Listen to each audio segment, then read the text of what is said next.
पंच महापुरुष लक्षणा अध्याय। पंच का अर्थ है पांच, महापुरुष का अर्थ है वह पुरुष जो पुरुषों में श्रेष्ठ हो। लक्षणा, लक्षण का अर्थ है कि सिम्टम्स, अंग्रेजी में आप उसे सिम्टम कहेंगे, और आप इसे कह सकते हैं कि ऐसे गुणधर्म जो व्यक्ति में प्रकट हो जाते हैं, दिखते हैं। तो पंच महापुरुष लक्षणा अध्याय में 5 ग्रहों की विशेष स्थिति का वर्णन किया गया है। 5 ग्रह कौन से हैं? तो वह है मंगल, बुध, गुरु, शुक्र, शनि।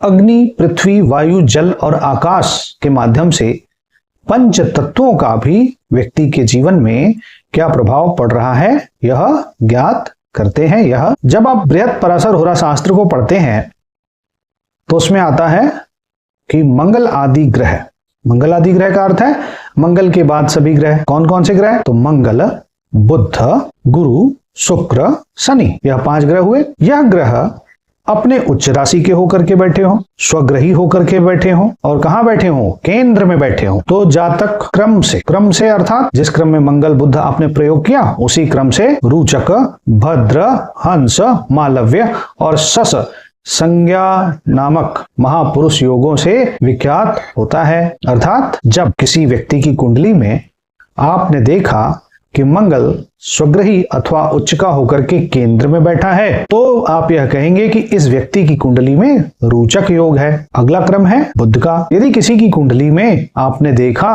कि बुध उच्चका या स्वग्रही होकर के या मूल त्रिकोण का होकर के बैठा हुआ है केंद्र में, तो यह भद्र नामक पंच महापुरुष योग हो गया। इसी क्रम में जो अगला योग है वह है हंस योग। हंस योग गुरु से बनता है। जब कुंडली में जन्मांक में गुरु स्वग्रही अथवा उच्च का होकर या मूल त्रिकोण का होकर के केंद्र में बैठा हो तो इस योग को हंस योग कहते हैं।